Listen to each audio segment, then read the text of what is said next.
Your film is now ready to be shown.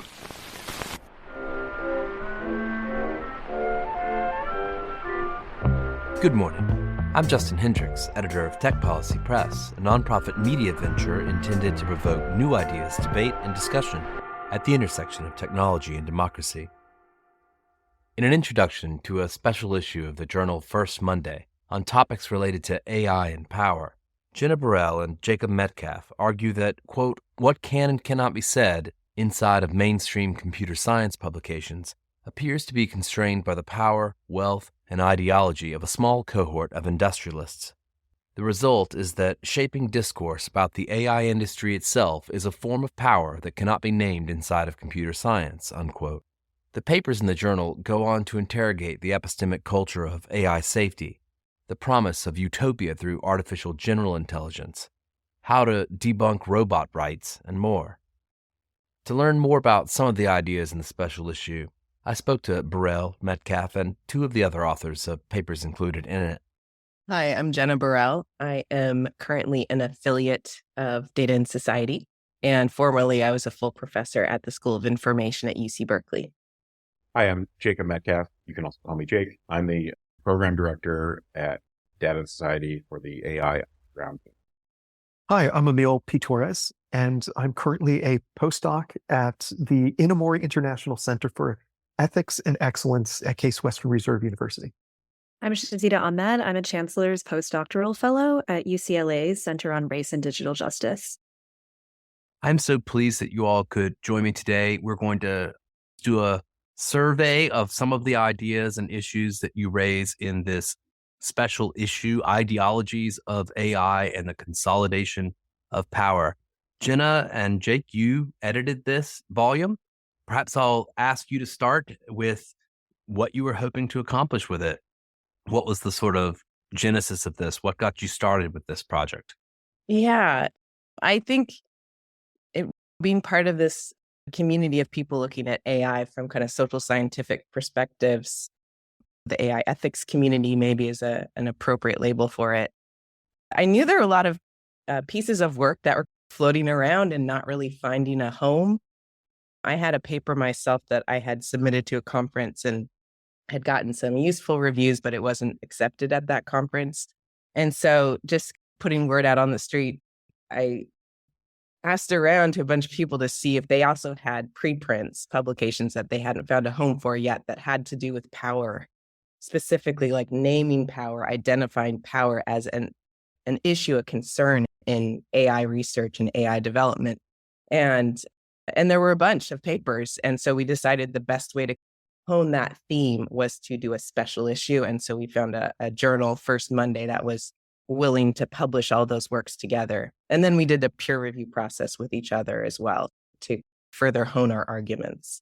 But that was the genesis was, how do we get work about power that's a little bit hard to publish together and find the common theme in all of our work?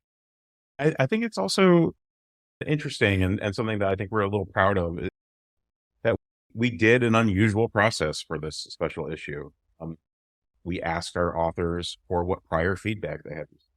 And we thought really hard about how do you do a supportive peer review process so that we could have a common sense of some of the themes about why these papers were having a hard time finding a home. And a lot of the prior reviews had said something that was along the lines of don't name power. That was along the lines of this feels like it's really negative about the community, or this feels like it is too generalizing about people, or something like that. When they really weren't, these are empirical papers that are paying attention to history, paying attention to sociological evidence. And even in interdisciplinary computing spaces, there's some pressure around the community norms on how critical you can be about the community. And we wanted to push back on that a little bit.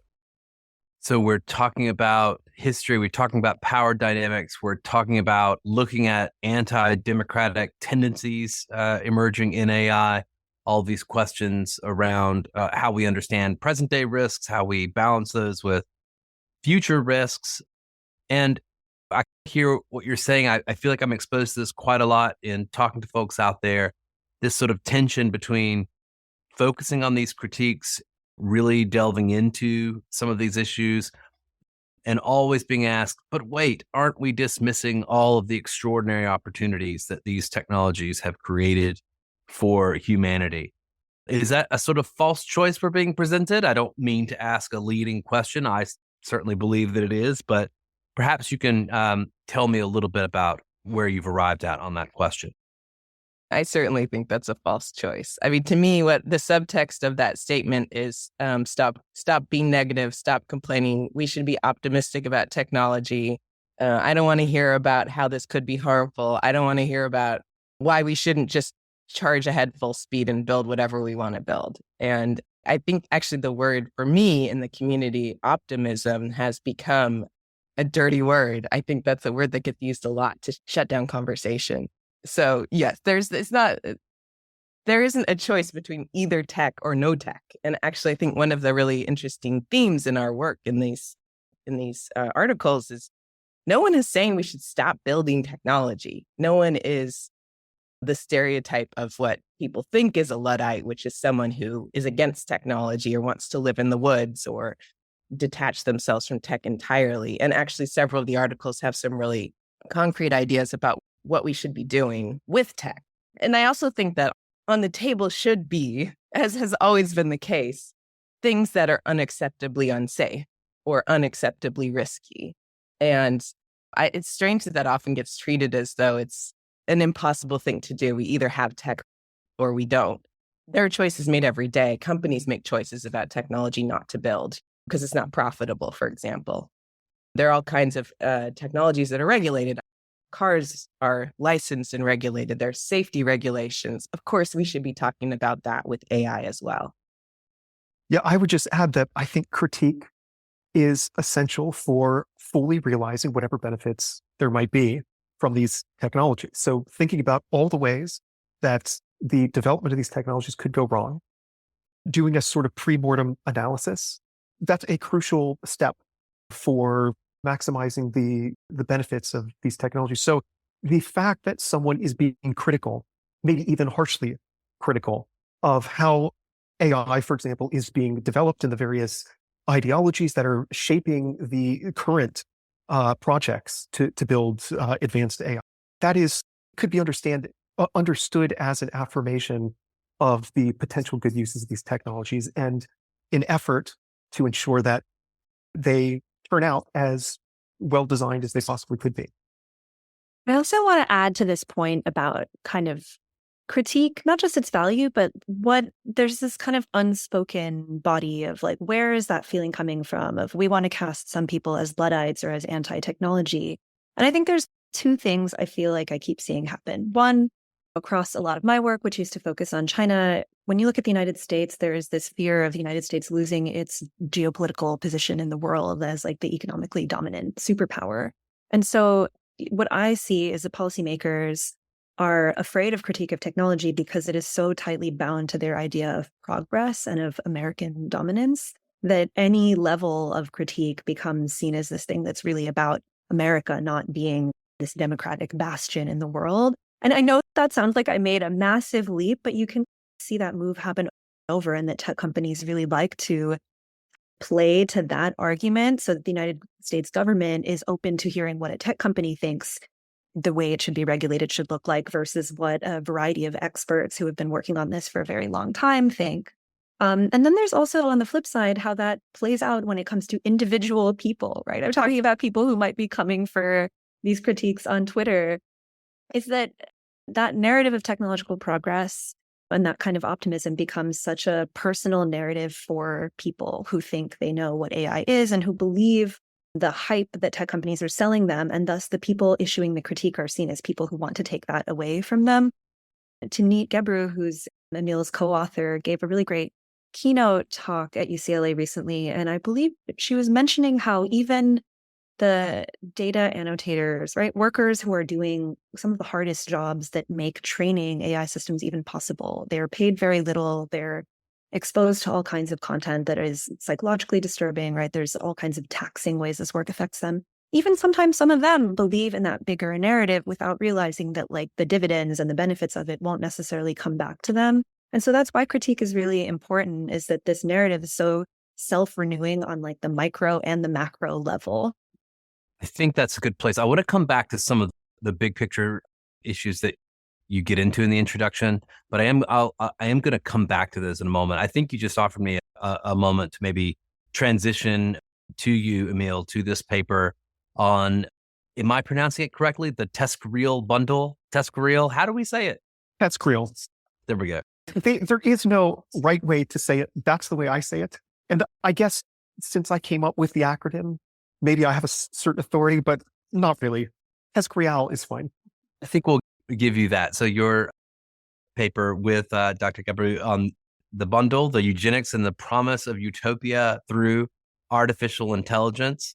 You're talking about a sort of set of ideologies, a blob of ideologies that I feel like we run into in various ways.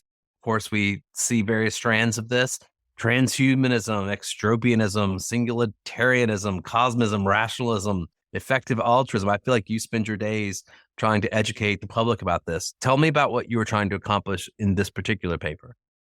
I think a key aspect of the argument that we're articulating and the thesis that we're trying to defend is that with respect to a lot of companies in the world, if you want to provide a complete explanation for why they do what they do, you don't need to look much further than the profit motive. There are these companies that are embedded in this capitalist system. Why are the fossil fuel companies ruining the world to maximize profits and so on? I think the case of AI companies constitutes an anomaly. So the profit motive is a part of the picture, but it's only half of the picture, or maybe it's less than half of the picture. There are these companies like Google, Microsoft, Amazon, and so on that have invested billions of dollars in the leading AI companies with the expectation that they will profit, make billions of dollars as a result. But if you want to understand the origin of the leading AI companies, so this would be DeepMind, OpenAI, Anthropic, xAI, recently founded by Elon Musk, you have to be attentive to this bundle of ideologies. All of these leading companies emerged directly out of the TESCREAL movement.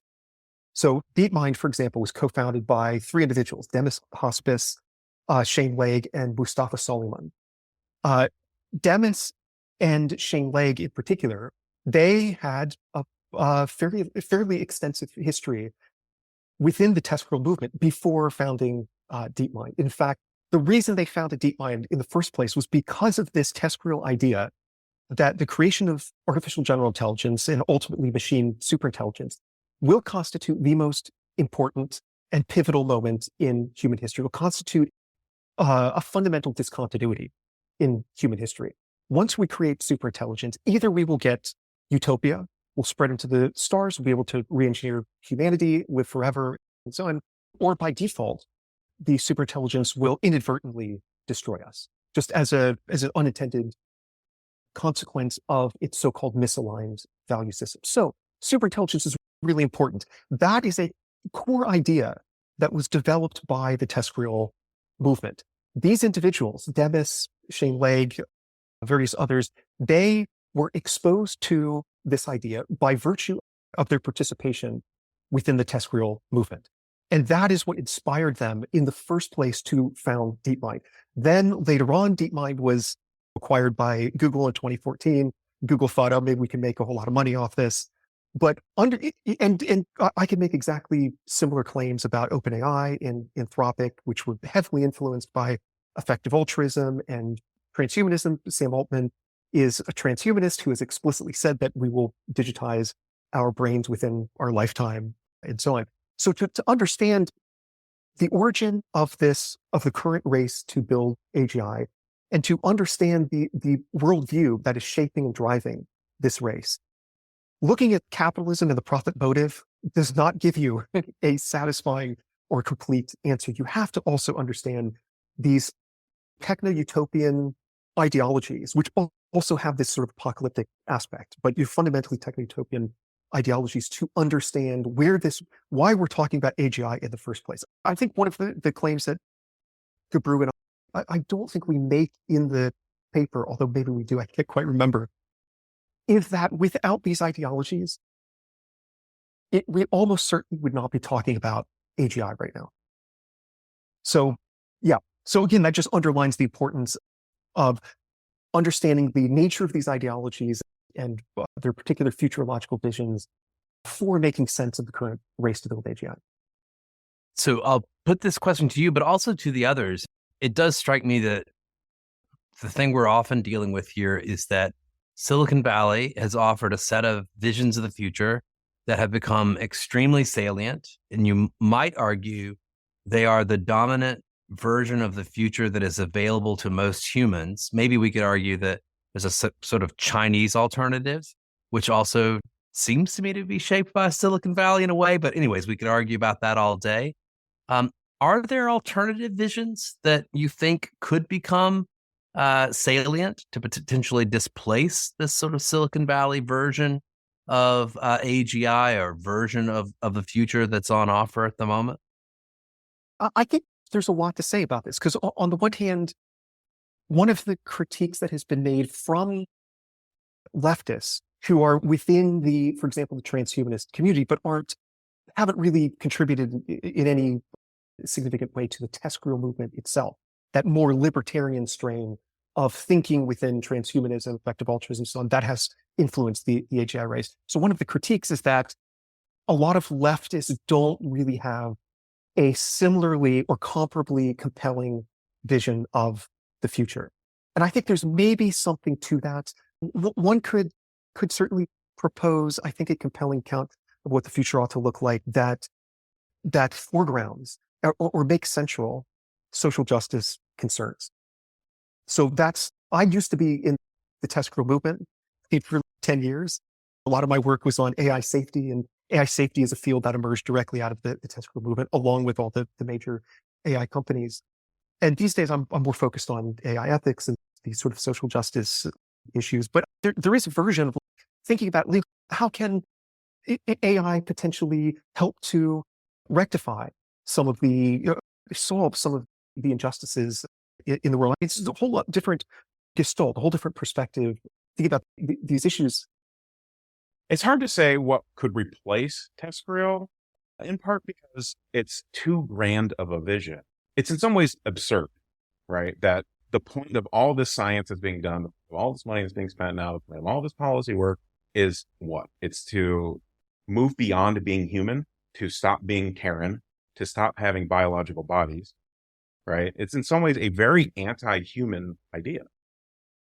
And it has this very strong utopian flavor, but its logic is very weird. Its logic really is, if we don't reach our utopia, it is by definition now a dystopia. I'm not willing to accept that premise, right?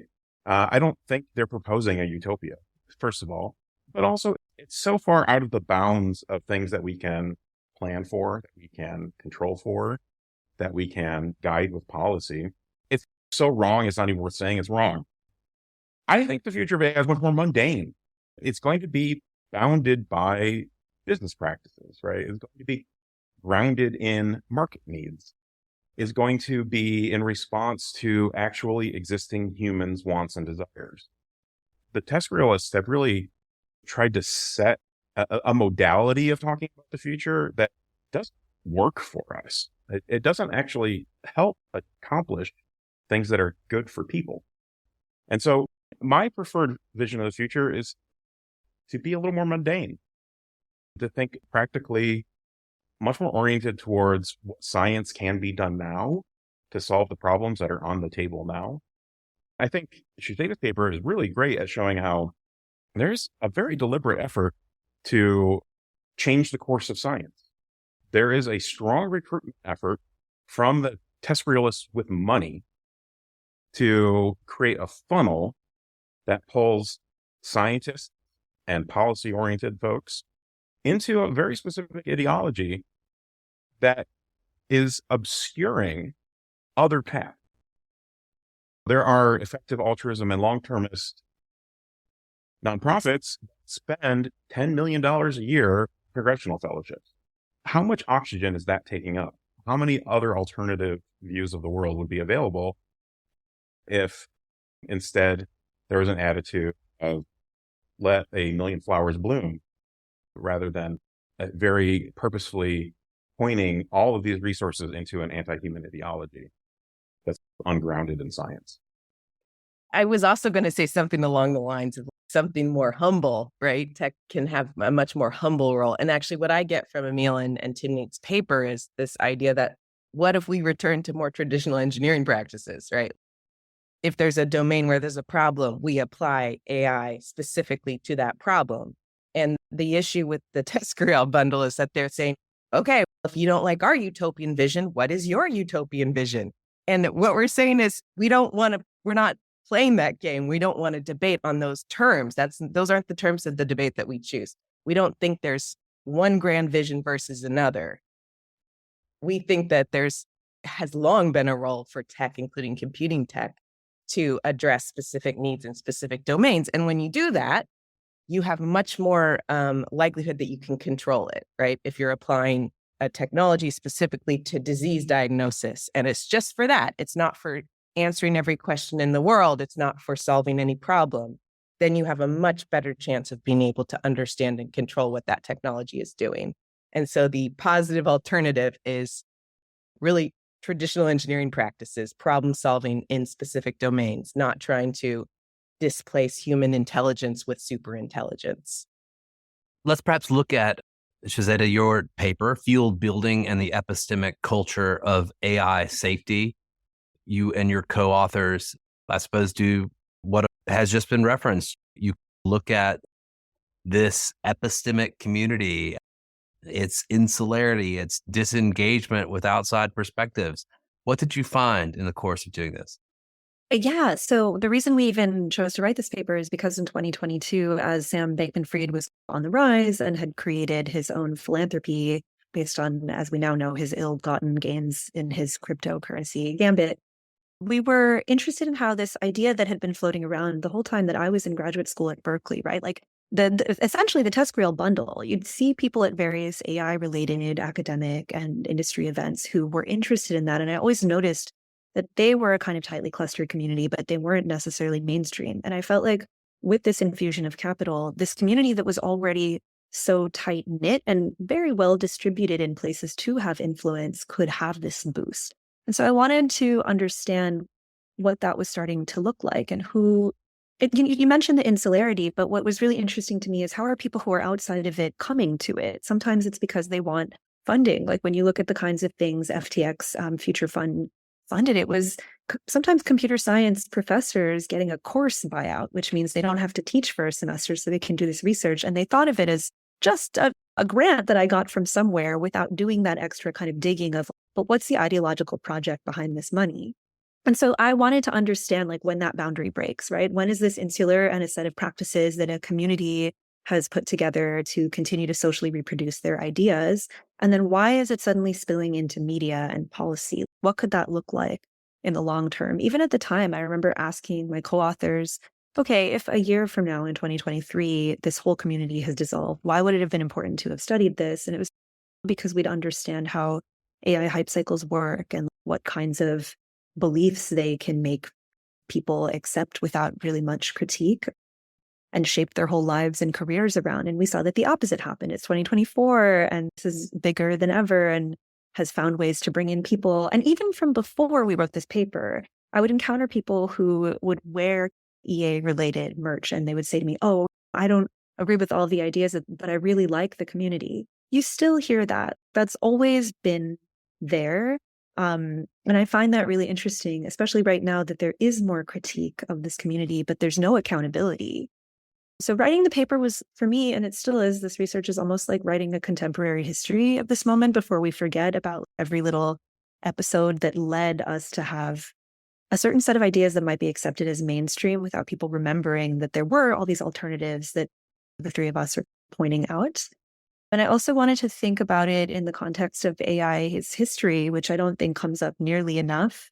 Why are we going so far down the path of something like RLHF, right? What happened to the expert systems of the 1980s? How did other scholars study these communities, right? My favorite anthropologist, Diana Forsyth, was asking, when these people do this, when they say they're doing AI, what are they doing? That's still the most relevant question, I think, that I'm constantly trying to answer. And the more we dig, the more we're seeing how the media and policy influence has been extraordinarily effective.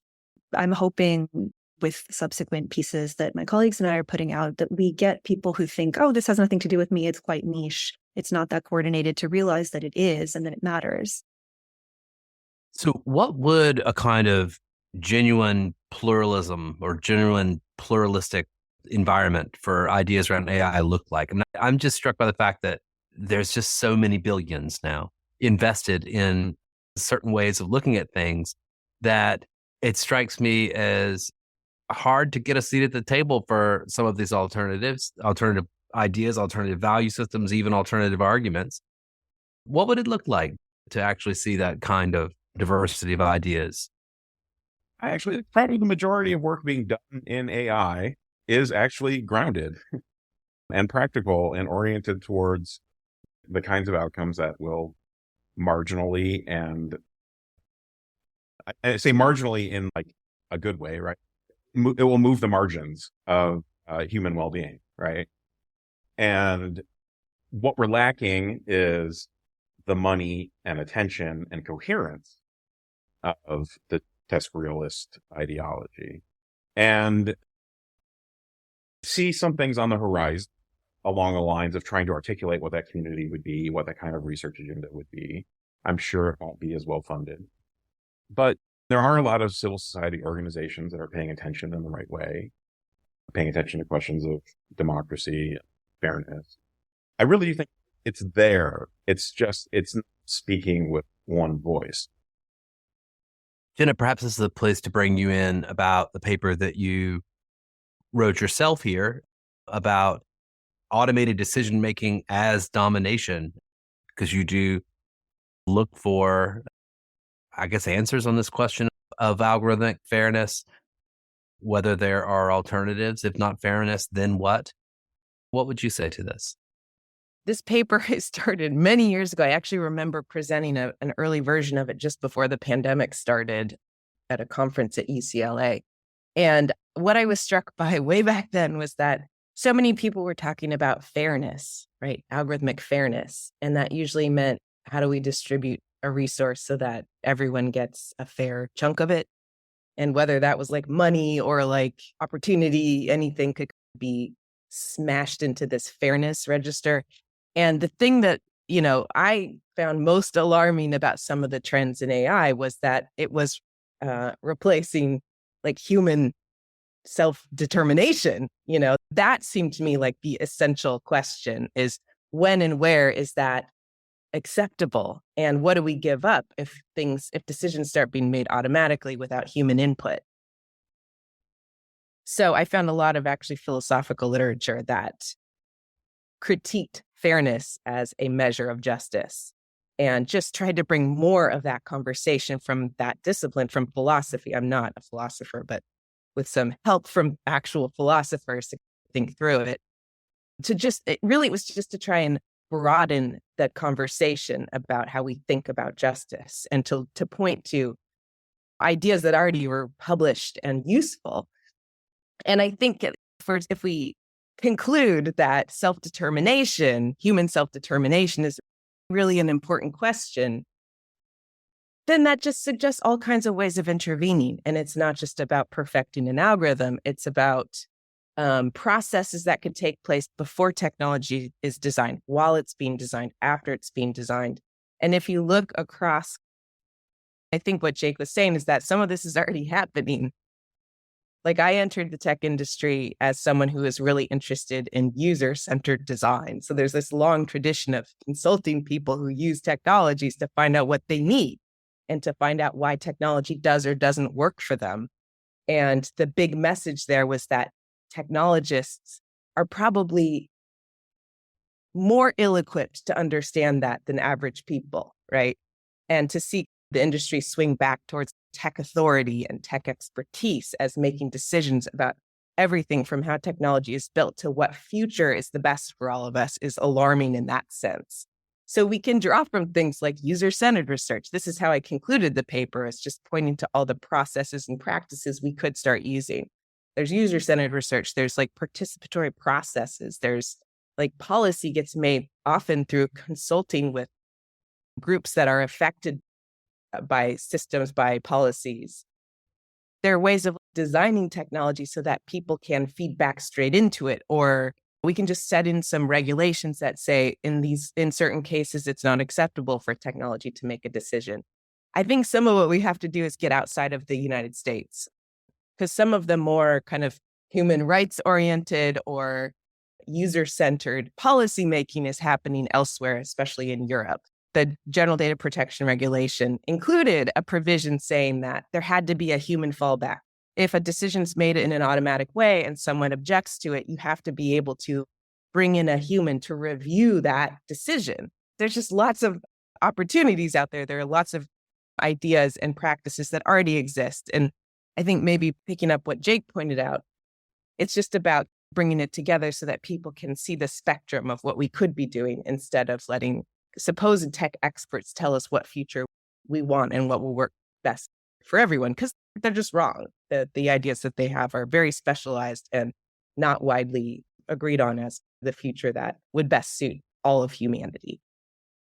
I don't know what the future could look like in that like pluralistic world because we're in it. It's just that different voices have different resources, and it's very rare still, I think, to look to like non-Western societies and say, hey, how are they approaching this? Part of the problem is there is this hegemonic influence of the United States, and to a lesser extent, more recently when it comes to AI safety, the UK, where, you know, when the UK sets up an AI safety summit that's global, suddenly all these countries want to come to the table, even though nothing substantive happens there, because there's a marketing ploy of there are some governments who are going to set the global pace on this because they happen to be where the companies and the researchers are. But we don't have to buy into that model. That doesn't mean there aren't all kinds of viable approaches that contend with different cultures, different political economies that are worth exploring. I think it's just that here in the United States, we often discount those, right? There's so many researchers who have talked about computing from the South. I don't know how many times we have to say this again and again to point out also that whatever comes out of the United States and then tries to get grafted onto other places will inevitably cause problems. So I think one part is that like actively going out and looking for examples that are not the norm of what we have in like Western democracies. And then the other one is that we need more kind of classic accountability measures. Like I remember when I first presented this paper back when I was still working at Princeton, I got a great question from a philosopher, Molly Crockett, who was asking the tobacco industry, when they fund research, for example, or any other big industry like that funds research, there's all these disclosures. Is there a culture of disclosures in this community you're talking about? And there's actually a hard opposite, right? Like some of my colleagues and I have seen places where on the web forums, they'll say, let's just not mention that this is related to EA, or let's downplay that, which is why you come up with something like a TESCREAL acronym, why we have to name what are these movements and cultures, how do they link to each other? And I think that if we had more disclosure, you'd start to see how some of these voices are crowding out others. Just to add something that touches on what everybody's said so far, the TESCREAL vision of the future. So first of all, one of the explicit claims that Gabru and I make in the paper is that there are a lot of people working for these companies who either don't buy into these particular visions or are just unaware of their proximity to them. I have friends or contacts at DeepMind, for example, who are just working on particular projects focused on solving very specific problems, are critical of the TESCREAL worldview, despite working for a company that emerged out of this movement. So that being said, maybe it's just worth noting that the TESCREAL vision, the way I understand the TESCREAL vision is as a kind of tyranny. This is a very particular view about what the future ought to look like that was crafted almost entirely by white men at elite universities like Oxford and in Silicon Valley. And now they're trying to realize this future, and in doing that, to impose this future on the entire rest of humanity. And the way they're trying to realize this future is through AGI, because again, they believe that AGI is going to be the most important, it's the last invention we ever need to create. And if it's value aligned, it'll bring about value aligned, meaning aligned with the values of the TESCREAL utopian vision, then it'll bring about that utopia. If it's not value aligned, then by default, it'll kill everyone on Earth. And so Jacob was right that the way existential risk or existential catastrophe is typically defined is as any scenario that would prevent us from creating this particular utopia, where we re-engineer humanity, we go out, colonize space, we create literally planet-sized computers to run virtual reality worlds full of trillions and trillions of happy people. So that is what an existential catastrophe is. So there's only one option for the future. And I feel like one of the most, at least for me, one of the most striking features of the TESCREAL literature is the complete absence, there's virtually zero reference of what the future could, or more importantly, should look like from alternative perspectives, from the perspective of indigenous communities, or Islam, or Afrofuturism, feminism, queerness, disability, even the non-human world. In one of the most influential books, the most authoritative publication so far on the EA long-termist worldview, it's written by William McCaskill, published in 2022, called What We Owe the Future. And he has a passage where he suggests that our systematic obliteration of the biosphere might be net positive. And the reason is that there's lots of suffering among wild animals. Therefore, the fewer wild animals there are, the less wild animal suffering. So that might ultimately be a good thing. So that then suggests the question, does the natural world, do our fellow creatures here on Earth even have any home, any place in this utopian vision? It's why I've argued that avoiding an existential catastrophe could itself, or almost certainly would be, completely catastrophic for humanity. Because avoiding existential catastrophe means that we've created this utopia. If we've avoided existential catastrophe, we've realized utopia. That utopia itself, I think, would be disastrous for humanity. One way to think about this also is a lot of conceptions of utopia are inherently exclusionary. Somebody's always left out of utopia. In the Christian heaven, if there are non-believers there, it's not heaven. In the communist utopia, if there are capitalists, then it's not utopia. So there's a question of who exactly is left out of the utopia that these TESCREAList individuals and the AI companies that they have founded are trying to actualize in our world. And my answer is that I think most of humanity is left out. And that's why I would argue that avoiding an existential catastrophe as they define it would itself be completely catastrophic for humanity. Jacob, I bring you in here. I did want to ask you about participation and your piece on participatory AI. I don't know if this offers you an opportunity to pick up from Émile there and maybe get into a couple of those ideas. I can do that. I think our issue in some ways is one of the first times it's really being said collectively. The TESCREAList community, these research labs have pulled a really interesting trick in naming existential risk the way that they have and putting so much attention on it, right? Because when a normal person hears existential risk and they think of the Terminator, think of AI causing, they think that's really awful. We should prevent the end of humanity. But the TESCREAList vision is the end of humanity. For them, existential risk is humans continuing to exist. And that's only a vision that's possible if you are excluding vast numbers of people from governing AI, having their values integrated into it, having a democratic expression of what is actually desirable from our tech. And so that's what our paper really is about. Participation versus scale is the framing there. And we're exploring this question, what actually take to have communities, to have society, to have a much wider collection of people involved in designing and governing AI systems. A particular problem at the heart of that question is the scale of AI systems, right? Especially if we're talking these very large language models or looking further out, something like AGI, that has essentially a global claim, a claim that this is good for everyone, that this is usable by everyone, that it can speak to anyone and anyone can use it, right? That runs contrary to some really important aspects of participatory research methods. The ways that sociologists, social workers, anthropologists, people and that sort of social side of the things. I really invested a lot of thought and energy and effort over the years into developing methods that are actually able to elicit the needs, interests, desires, experiences of communities. But those don't happen at scale usually, right? The commitment is actually to locality. Commitment is to specificity. And that specificity is a way of doing justice to people's actual experiences as individuals, as communities, as families, as neighborhoods, as cities, right? There's a tension between the global and the local here. And so our paper is really about trying to figure out what would it mean to scale participation? What are the methods that would make it possible to elicit the needs, interests, preferences of a much larger number of people, but yet not bulldoze over the differences? And it's really challenging.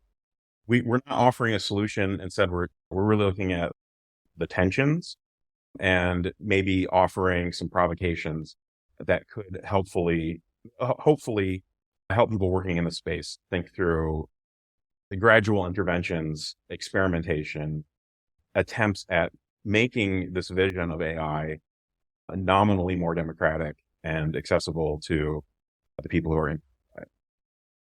So I would just add something real fast to what I think is a really important point that Jacob made, which has to do with the trick that the test realists are pulling when they talk about existential risk. So they, just to underline, so two things. One is to underline that they are explicit, that a failure to radically re-engineer humanity would itself probably indicate that existential catastrophe has happened. So part of the project is becoming or replacing our species with a new, supposedly superior, radically enhanced, quote unquote, post-human species. And so this leads to another terminological trick that they play, which I think can be really misleading for people who aren't all that familiar or conversant with the frameworks and ideas that the test realists have developed. This other trick is the way they define humanity. So they have an idiosyncratic definition of humanity, which includes not just our species, Homo sapiens, but whatever descendants we might have as well. And maybe they add a few other conditions, like these future descendants have to have a certain level of quote unquote intelligence or a certain kind of moral status. So, they're the sorts of beings that matter in a moral sense.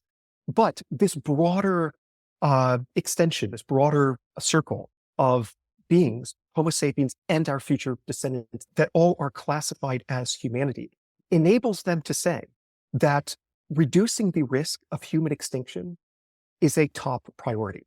Most people will interpret that as meaning, oh, we should make sure that our species, Homo sapiens, sticks around.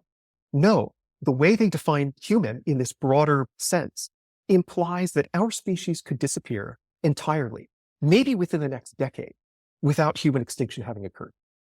And in fact, it's a certain type of human extinction, namely the eventual replacement of our species with this new post-human species, that is a key aspect of their project. So there's a very real sense in which, if you understand human in a intuitive, colloquial sense, or even just a more biological sense, they are pro-extinctionists.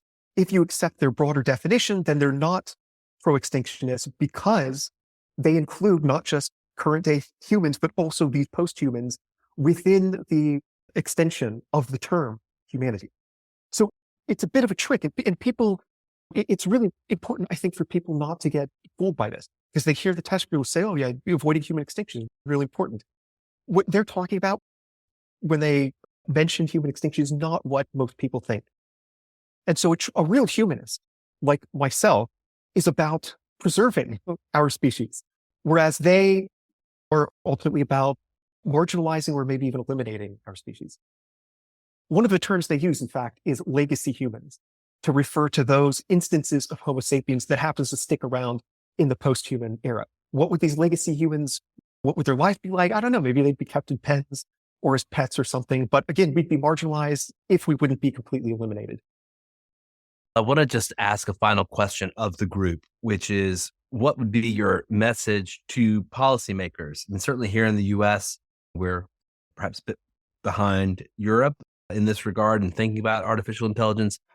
But I'm not sure what to make of the quality of the debate and how it might relate to some of the things we've talked about here.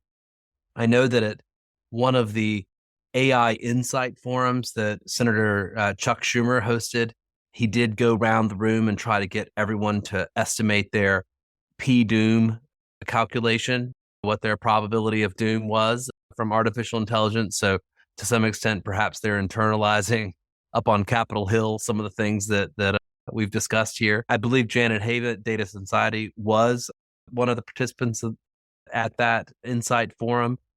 But if you all had been in the room, what would you want to communicate to policymakers about these issues? I'll start. I think when you look at computing technology, policymakers often look at that and they go, oh, this is extraordinarily complicated. This is something that requires technical expertise. And okay, yes, on some level, but I think it's a real danger, particularly to the kind of democratic outcome of these systems and how they're regulated, to let technologists, people with computer science degrees, people who actually build the technology, make all the decisions. And I have a computer science degree. And so I understand how this stuff works. And I think that's very dangerous. It's also a cover that technologists can use to say, it's hard to understand. You have to trust me that this is what it is. This is what it can do. This is how we should regulate it. So I think if you're looking at who's in the room, that's the thing to look at. Like, how diverse are the backgrounds, perspectives, life experience, socioeconomic background, expertise. It shouldn't be something that technologists with technical degrees get to decide because it's complicated. And if that's the only way to regulate it, perhaps we shouldn't be using it in so many domains. I would say that giving in to the manufactured urgency of AI safety thus far appears to be leading policymakers to make policy that might change nothing, right? Instructions for how to build bioweapons have been on the internet since the dawn of the internet, and there are all these arguments about the actual physical need to make one. It's if we end up with something like that on the books and it never happens, all this time and money and investment would have gone towards preventing an outcome that, as we've discussed in many ways, might never have happened anyway. And then instead, policymakers should be looking to the issues that are actually tractable that they're continuing to punt on because their time is limited. And when they bring in people who want to talk about speculative risks, they are actually losing time on a variety of issues that have had many solutions pitched that are testable, that you can actually experiment with, see what works and what doesn't, versus this kind of fully speculative space we've been talking about. Plus, over time, when you punt on those issues, it leads to a loss of the United States' opportunity to be a global norm entrepreneur and a failure to live up to the democratic ideals that we say that the U.S. government espouses. I would emphasize that it's crucial for policymakers to understand the ideologies that are shaping the discourse about AGI existential risk. Understand what this concept of existential risk is in the first place and how it relates to human extinction. Again, to reiterate what Jacob was mentioning and what I was discussing earlier, a lot of these individuals are extinctionists in a certain sense, despite Elon Musk saying they're humanists and extinctionists, and I'm one of the humanists and woke people and the voluntary human extinction movement, so they're the extinctionists. No, actually, Elon Musk is a transhumanist. And transhumanism is ultimately about replacing humanity, our species, with a new post-human species. So understand that the test-creationists are responsible for the AGI race in the first place, including Eliezer Yudkowsky, one of the leading AI doomers in the world. He has played an integral role in getting DeepMind founded and funded, as well as OpenAI. Altman has been explicit that Yudkowsky inspired him and many other people to get into AGI in the first place. The very people who are screaming about AGI doom are also the ones who are largely responsible for this predicament that we're in right now. And understand that even the most extreme doomers are pro-AGI. They want AGI as soon as possible. They're just worried we're not ready for AGI yet. Why do they want AGI as soon as possible? Because once we get AGI, we get immortality. And we get to spread into the stars. We get to realize this vast and glorious future, as they would put it. Yeah, I think that's what I would emphasize. It's just really crucial to understand. It's complicated, and I think a lot of policymakers are going to struggle with that, understandably, but it's really important to be aware of the idiosyncratic way that they use terms. This goes back to a point that we were discussing early on. I think when it comes to articulating some vision of the future that we ought to strive towards, maybe that's the wrong way to think about it in the first place. But insofar as we're designing a future, I think it's really important, as a colleague of mine, Monica Bielskita, likes to say, you have to design with, you cannot design for. So you can't just have a bunch of powerful white men who are like designing a future saying, yeah, this is for everyone. And even if they are sensitive to social justice issues, that is not enough. You need to include people with a multiplicity of different perspectives, values, sort of cultural traditions, and so on, in a processual sense, as part of the process. That is absolutely integral. So that's what I'd emphasize. So maybe add to follow the money, which is always the good advice. Follow the ideas back to their root. Jacob, I guess that gives you the last word, and also offer you the opportunity to say any thanks to the other authors that you might like to mention. I agree with everything else everyone else said about policymakers, but I'm going to get like really practical and just say fund socio-technical research, right? It's fair to think that in some ways, people on our side of the game produce a lot of snark, but we also produce a lot of research, right? To the extent that we want this diversity of perspectives to flourish inside of science and policy, we need to be supporting the careers and the intellectual communities where that will happen.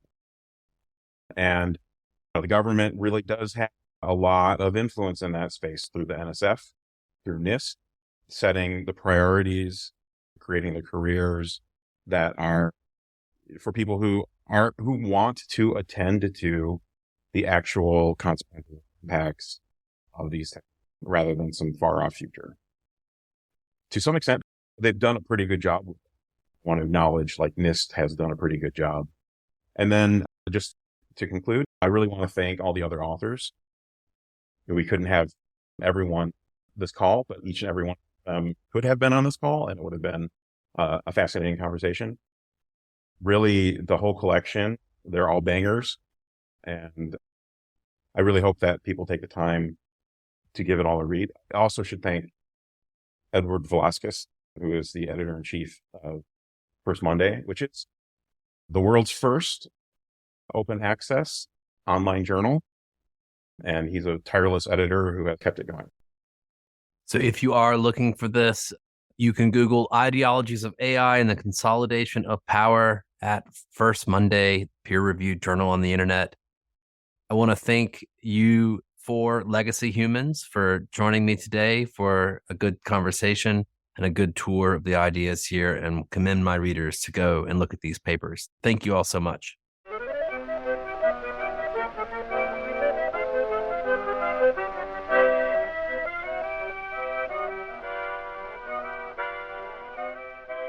That's it for this episode. I hope you'll send your feedback. You could write to me at justin@techpolicy.press. Thanks to my guests, thanks to my co-founder, Brian Jones, and thank you for listening.